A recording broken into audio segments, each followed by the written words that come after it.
Hello, hello, hello. I've got my fan going crazy on my computer, but glory to God, I've got a new one on the way next week. And let me know if you can hear me and see the picture of Donald Trump and his Keep America Great hat getting flung into the ring. And I am going to let you guys know that I do still have this raffle going on with the Spider-Man. If you can hear me, just let me know, because that'd be great. That'd be great. Yay, thank you very much, Susan. So I'm going to pop out my chat. Maybe not a big crowd, maybe a big crowd. I'm going on early because I was volunteered, which is fine, to sing at church tonight on the worship team. And so I will be doing that at the time I normally go live. So maybe there'll be better playbacks, because apparently I had some issues with my video last night. Thanks, James, for pointing that out. And next week, exciting news, I'm going to be in what's called Red Lodge, Montana, because there is a bike rally going on in Red Lodge next week. And that is going to be very busy. We're going to have a booth there with a friend of mine named Brandon, and he's going to be taking photos for the bikers. And also we'll be representing 7K medals, and a booth at the biker rally is going to be great. Oh, the president is on. Well, that's probably why it'll be kind of slow, which is fine, because I'm still going to do this. I just want people to watch it later. Hopefully won't have any problems. And I am going to show again this really awesome Spider-Man coin, because I was talking about it to my friend Brandon today when he called and told me about the bike rally, and I was explaining the details to him, and he's like, yeah, that's really cool. I'm going to buy one, and he's going to go buy one right now with my fingerprints on it. But anyway, I will be raffling one that comes in the box and everything, so it's got its own little nice space that you can put it. I forgot to show that yesterday. And it even comes with a cool card that explains, where it explains basically the finish, the specifications, how many were made and all that stuff. It doesn't explain how many are MS-70 or how many are specifically the black proof and that kind of stuff, but it does explain just the total mintage was only 25,000, and that is very low. That means only 25,000 people own this coin, and probably only about 3,000 are going to have the MS-70, and they are shipping out like hundreds of them, I guess, today, like hundreds of them. Hey Matt, welcome from Fairbanks, Alaska. They're sending out like hundreds of them today, or they sent them out yesterday. I think it maybe today. I'm not on Facebook. They have like a Facebook thing they talk about, and they took pictures of all the boxes that they're shipping out, because they've been selling like crazy from our company, and our company is the only one that's selling them. Now you can find these things. Okay, so somebody wanted to comment, well, I'm finding them for this and this and this on here and here and here. But that's kind of true, what people can find it for price wise. But first of all, they're not trying to buy it anyway, so I'm not sure why they're comparing the price. But second of all, eBay, you can find almost anything on eBay, and you can find a good picture of anything that they're trying to sell, but oftentimes you don't even know what you're getting on eBay. For instance, when I was looking for a computer, right, I went onto Amazon, and I was like, well, I want to get used, but I want to trust the people I'm buying it from, and so I wanted to find a company that had a lot of viewer reviews and a high percentage of trustworthiness, because I could have gotten it for less. Like, I could have paid less money for the computer, like I would like a good chunk of money less, just like this person was saying about the Spider-Man coin. Could have paid a lot less money for the computer, but then if I didn't get a good computer, I got a broken computer, I would have wished I'd have spent the extra money for the trusted company, because then I'd be out $500 and some dollars. So hey Bill, welcome. Woo. So that's just some information that I know you guys already know, that because you would have done the same thing if you were on Amazon. But for some reason, when it comes to silver, people think that's a legitimate source, like eBay and stuff, a legitimate source to say, well, I can get it for this price. It's a second-hand sale, where ours isn't second-hand. Ours is coming with the box, with the information. It's not a second-hand sale. It's a first-hand sale. So I wanted to clarify that. And I will show you guys that I have only, whoops, not that. That's the ghoul I'm going to be talking about. I'll mention her later. That I have only 4 spots left on this raffle, and so it's going just fine. People are getting spots, and I'm going to do the raffle as soon as it is filled. So if you want a spot, PayPal is ladyliberty@countermail.com, or my Cash App, which is that $ thing I think it's already included. And then the Gitmunnie, Gitmunnie. It's all there on my community post. You can see it for yourself. And if Tina Gilbert ever comes on, she owes me money. Tina Gilbert's probably never coming back, though. So $15 a spot, 4 spots left, and it is a very, very cool coin that I will probably buy a couple more of because they're going to stop selling them on Saturday. And I wanted to say thanks to my awesome friends that have donated and helped me out with this computer problem. And I've had people willing to help try to solve the issue. I've had people help monetarily. I've had people line me up with a good computer technician. And so I am grateful. I am so grateful for all of that. And I thank you guys. If any of you are interested in becoming a regular patron for the channel, I am going to be further putting this money only into new equipment because I could use lots of things besides the new computer that won't have a huge fan problem.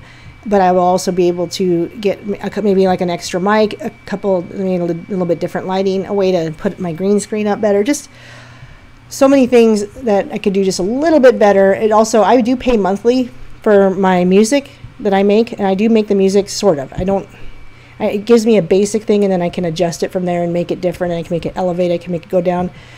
I pay for that every month. I pay for, and nobody has to pay for anything for me, but if you guys are interested and you think it's useful and helpful, I do pay for my editing program. I pay for my music program because I don't want to get copyright strikes. So I am putting money into this. And it is like a full-time job, editing videos and things like that. Speaking of videos, the ghoul lady, I'll post that picture now. I am not going to be able to put this out as soon as I wanted to. Welcome from Australia. Thank you. I'm so glad you're watching. I'm not going to be able to put this video out very soon because if you understand how I wiped my computer clean, that means all my sources, and yeah, I have an idea of where my sources. Okay, Susan, I'll let you have the #1 spot. Thank you so much. But, all my sources that I had saved are gone. And yes, I can find them, but, it's just, I have to go do it again. And some of them I didn't write down the name of the article, and so I might not find it again. Because it's weird with this information, it sometimes just disappears and you don't know why. You've been doing research and then suddenly it's gone. And that's always weird. And so sometimes I can't find the same articles again. Yeah, so she's a ghoul of a lady, that's for sure. She's a total freak. So anyway, you're going to hear about that when the video comes up, and I will get it done. There's certainly no way I won't get it done. But okay, 3 spots left now. I have to retype. Probably going to have to retype it. I thought I wouldn't because I did print off some of the I did print off the stuff I typed up, but I'm getting a little bit more information, so maybe this was meant to be put off for a minute. And it's also going to be what the preview shows. I do have a preview up. It's still going to be preview's a preview. That stuff's going to all be involved in there. It's just going to take a little longer because I got it. All my photos are gone that I couldn't save them. You couldn't salvage any of that stuff, and so you got to download a whole bunch of stuff again. Not a big deal. It's just going to take a little longer, guys. I want to point this article out. This article, they're $15 a spot, Bill, and it's PayPal, which is. You just go to PayPal and type in ladyliberty@countermail.com, or I do have a Cash App if you have Cash App. So I'll just type it in real quick. PayPal is ladyliberty@countermail.com, and Cash App is Gitmunnie. Not 3 N's, only 2 N's. Okay. So this article says it's from the Council on Foreign Relations, which obviously they put themselves together and some council on foreign relations. And it says the world order is dead. Long live the world order. Okay. The liberal world order faces a litany of challenges today. Instead of abandoning the world order that has served most of the world well, you can tell what side this person's on, the United States and middle power should seek to preserve and prolong that order. The following is a guest post by Terrence Mullen, Assistant Director for International Institutions and Global Governance at the Council on Foreign Relations. So this is a Director of International Institutions and Global Governance. So yay for this guy, right? The world is at it should say an historic inflection point, but that's okay. He's obviously not that smart. The world is at an historic inflection point. Can the so-called liberal world order, which many believe has helped deliver 7 decades of peace, prosperity, and stability, survive the litany of challenges it faces today? And how can institutions and norms that have long facilitated international cooperation function in an area that many see as defined by great power competition? To develop tentative answers to these questions, here we go. This person has 4 takeaways that stand out. 1, the U.S.-led order is spent. Now, this is all very interesting because they're saying how great it works, but guess what? Down here, the United States under President Donald J. Trump is rejecting and undermining basic tenets of all 3 legs of the way they want their globalism to work.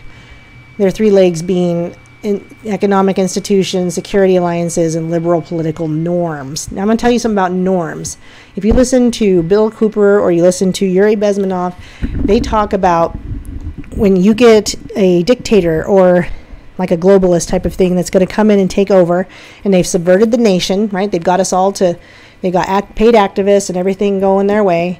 And hey, Patricia, and they've decided, okay, it's time, we're set, we'll get the military out on the streets, we're going to take over, we're ready to do it. And what they do is they start putting all the activists and all the people that might go up against them, whether they're activists for them on their side or activists against, and they'll either kill them or put them in a concentration camp. And then what they do is they institute normalization. And normalization is saying no more activism, no more standing up to the government, and they redistribute wealth. So that's what this is really saying.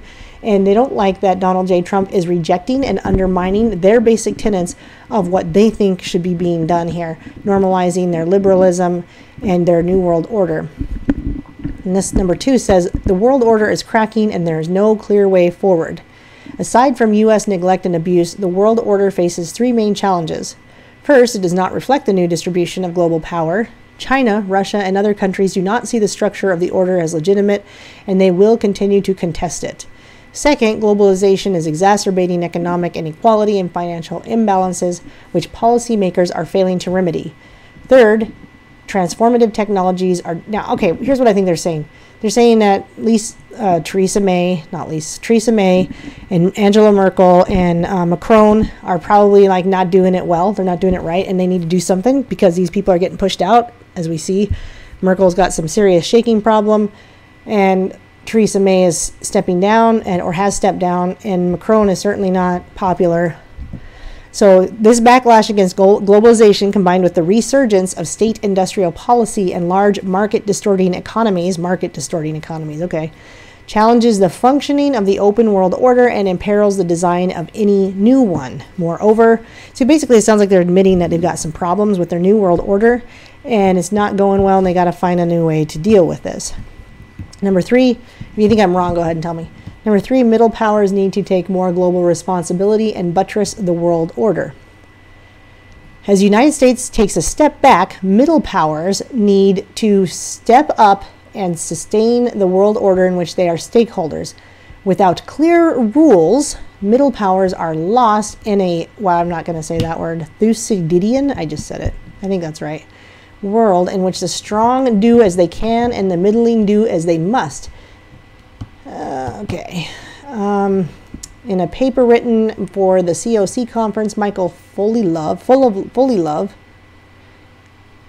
yes, we will definitely pray for you, Matt, president of the Lowy Institute, proposes principles that could inform the foreign policy of many middle powers, stand up for their values, call out challengers to the international order, they're probably saying censor, be exemplars in following international rules, reinforce connections among themselves, and stand up a new concert of like-minded countries, in hive mind, and most importantly, bolster their own capabilities to be responsible global partners. Ultimately, however, international orders cannot be created or sustained by middle powers alone. They are maintained or broken by great powers, so Washington and Beijing will have a large say in the future world order. Well, if Donald Trump's in charge, I'm okay with that. And number 4, a failure of political leadership is darkening the world's future. Today's problems are linked to the current quality of global leadership, the absence of strong, principled, and effective leaders willing to do the right thing. That means make us all poor and, put a lot of us in concentration camps. Regardless of short-term political calculations, is palpable. History turns in part based on vast impersonal forces, but individuals still matter enormously. Not. The formation of the post-World War II order, for instance, was not inevitable. It was contingent on individual events, false flags, and moving the Operation Paperclip, and the instincts of great men and women. Preserving and reforming the world order will require exceptional leadership. Is the world order in as bad a shape as everyone says? So basically, I'm going to stop reading because they're saying Trump is a problem. He's not helping their new world order, and that's good. And this is their warning that something needs to be done. And the Trump administration's disdain of global rules could have drastic implications for U.S. security alliances and liberalism. Yeah. Anyway. I found that very interesting because these are people that come from what is called the Council on Foreign Relations. And I love you guys too. Hey, I heard that you and Red Pill had a nice conversation, guy, and I'm glad to hear it. Anyway, I want to point this out. Jeffrey Epstein borrowed tainted money from Deutsche Bank, says former mentor.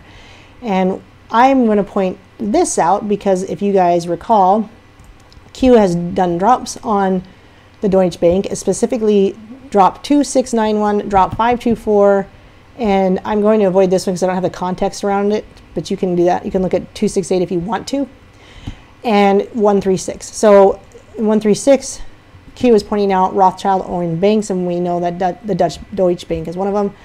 In 524, it's looking at Hillary Clinton's money that was in the Bank of Mexico, and Nancy Pelosi is attached to the Deutsche Bank. So that could be very interesting. Focused on the loudest voices in Washington, follow the money. And now we're looking at Epstein here, getting called out for borrowing dark money, or tainted money, from the Deutsche Bank, or dark money, whatever you want to call it. And so it says, the investor's former Wall Street mentor has one theory about how Epstein amassed so much money, and it's fraud. Well, we know that because we're looking over here at Hillary Clinton, Nancy Pelosi, and people like them who's saying, we don't say his name, McStain, And you're seeing these banks are where they've been putting all this extra money to hide it from the public eye.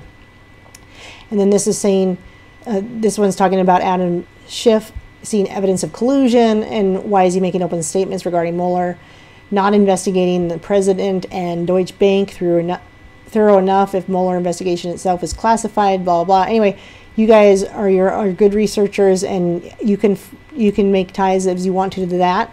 But here's where I'm going to look, is the next article, that the Deutsche Bank, whatever. Oh, thank you, Patricia. God love you. God love you. I love my friends. Such a great place to be. Like-minded people. Deutsche Bank's massive layoffs to hit Wall Street workforce. And I'm going to read a little bit of this because this is interesting. German investment banking giant Deutsche Bank is cutting itself down to a much smaller size, slashing the workforce by 18,000 jobs, which will include cuts in the U.S., where it does much of its investment banking. As a part of the huge restructuring, the bank will exit the stock trading business. So there you know there's something going on. It's not good for them. Germany's struggling Deutsche Bank said Sunday it would cut 18,000 jobs by 2022, many likely to be in the U.S. The giant bank is downsizing its volatile investment banking division, where they've been able to fraudulently do things, obviously, in a huge restructuring aimed at restoring consistent profitability, and better returns to shareholders. That includes moves such as dropping Deutsche Bank's stock trading business. It also plans to slim the division focused on fixed income investments. When complete, the job cuts could reduce the workforce to 74,000. The bank wouldn't say where the layoffs would fall, but many of its investment banking activities are carried out in New York and London, meaning those locations would likely see a good deal of job losses. The bank has already been cutting people off. The Frankfurt headquartered investment bank said it would cut roughly a quarter of its total annual cost from 22.8 billion euros, which is $25.6 billion last year, to 17 billion euros. The aim is to focus on areas where the bank is among market leaders and on businesses with steadier earnings, such as serving corporate customers. So basically, I think they're pulling out of their disability or their inability now to be able to continue on with their fraudulent processes like we saw here with Epstein borrowing tainted money from that bank and then fraudulently investing it and making a lot of money probably off of our backs, which brings me back again. Thank you, Guy. God bless you so much. Oh my gosh, I appreciate you guys so much. I have the best group in here, and they're my friends, and I can say you're my friends, and that means so much to me. I'm going to come back to this article on JP Morgan because I believe that it's all connected, because JP Morgan is a huge bank, and it is more, we know JP Morgan was one of the ones to help to be part of the Jekyll Island starting of the Federal Reserve. If you want more information about that, G. Edward Griffin wrote a book called, it's not The Man from Jekyll Island, it's the something, I can't remember. You guys will know. The something from, thank you for sharing. Gosh, I appreciate that. I really do. Anyway, just look up G. Edward Griffin and Jekyll Island and you'll find it. And he wrote about the beginnings of the Federal Reserve and how it really began. And of course, he's called, they put him in the group of conspiracy theorists that don't speak truth, but he does. He very much does. He's the one that interviewed Yuri Bezmenov in 1984, who was a KGB defector and was talking about exactly how they come in and they, get these fake activists going and they take over the journalism and they take over the media and its completeness, and they put in their own university teachers, and that they subvert a whole nation over decades. So that's where I'm going to leave those connections. You guys are smart. You like to dig yourselves, I'm sure. And or if you know anyone who likes to dig and you haven't seen them talk about that, please share it with them, or share it with your friends and family, anyone who listen. And so I'm going to talk about this failing infrastructure article. I'm not going to read the whole thing, but it says new method can spot failing infrastructure from outer space. And I got this article, of course, a lot of them I do get from Canary Cry Radio, because he covers a lot of the same stuff I do. More so because I learned a lot from him, but it's the same interests I have with Gonstemer from Face Like the Sun, also Canary Cry News Talk.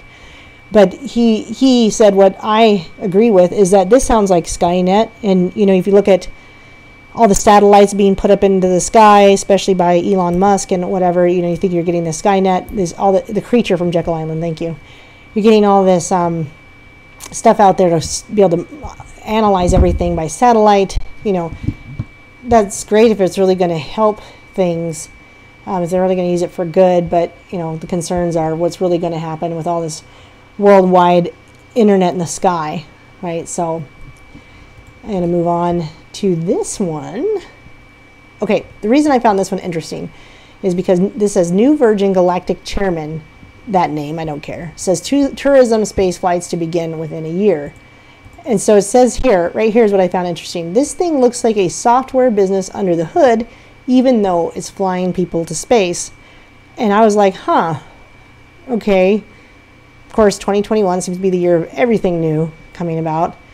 And Virgin Galactic is probably owned by that Branson dude. I bet. Oh, it is, Richard. Of course it is. I mean, I knew it, right? And he's a creep. And so he's an Epstein fan. So but one of my thoughts was when it says it looks like a what about Bill Gates? I don't know what you mean. Well, thanks for being here anyway. I'm glad you're here and you're able to listen.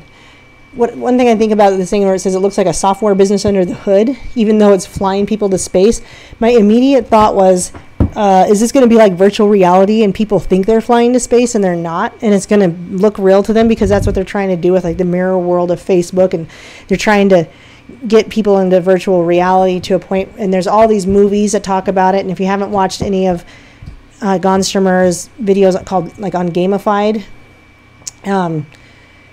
he talks about these games and movies where people get stuck in these virtual reality games, and if you die in the game, you die in real life, kind of like the Matrix, right? I guess you kind of die in the Matrix, you die in real life.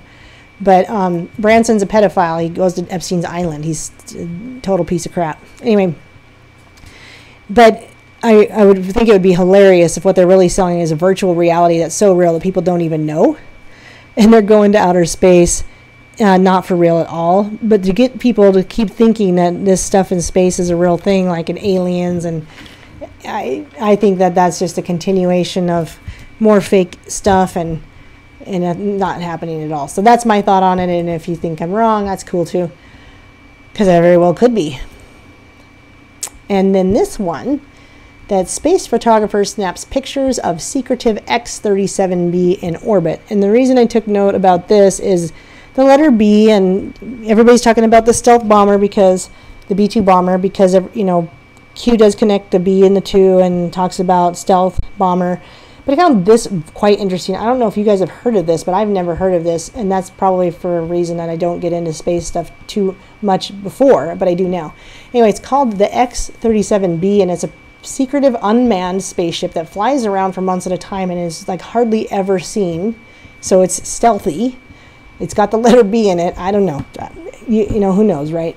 But it's stealthy. It goes up there and hardly is ever seen. This guy happened to get like these very blurry shots of it, he believes. And it's funny because he says he saw it back in like June or something, and he thought it was going to take a certain route, so he was watching for it, but it changed orbit. And my funny thought was, or was it just avoiding the firmament, and he doesn't really, you know, the orbit isn't really the thing that it would be doing.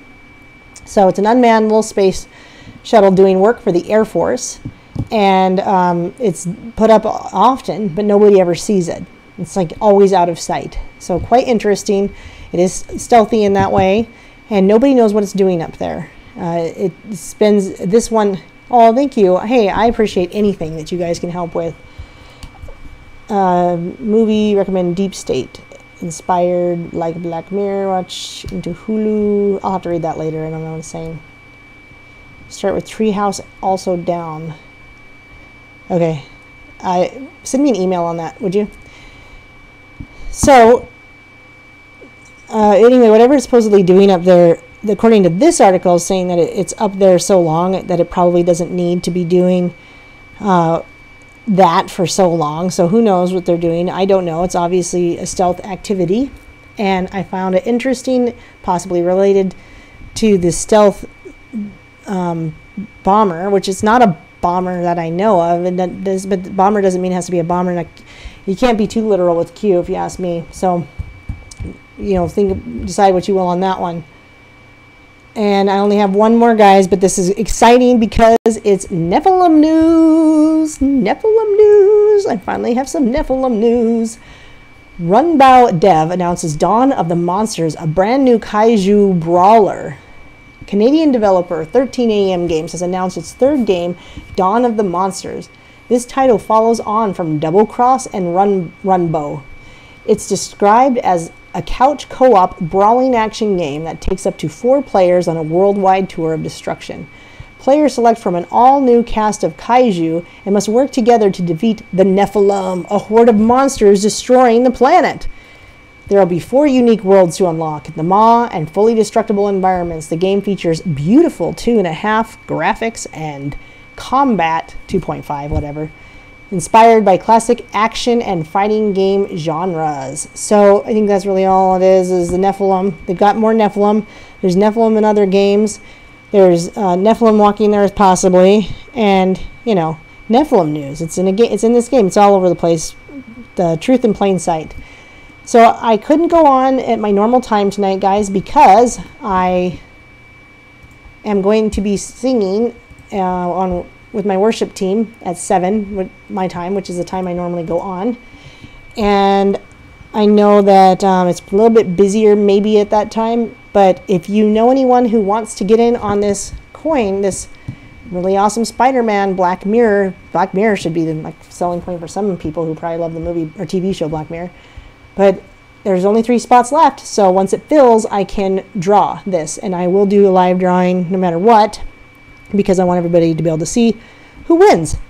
And it's really fun and exciting. Whoever does win will get a spot on this satellite, which is also almost full. But if you want a spot on the satellite, there are 4 spots left on that for the gold, because there is a gold raffle I am doing, and it is a 1/2 ounce of gold, which is awesome. I have a main raffle for that, which is filling up slowly because I'm doing the satellites one at a time, but it's going to fill up, and you could possibly get a spot on the main $100 per spot gold with just only $10 on the satellite. So if you want gold or if you want Spider-Man, You know, I saw a video today that said gold might go up to $13,700, guys. I mean, what if it did and you only had a half ounce? Well, holy cow, now you've got, you know, almost $7,000 worth of gold that you paid $100 a spot for.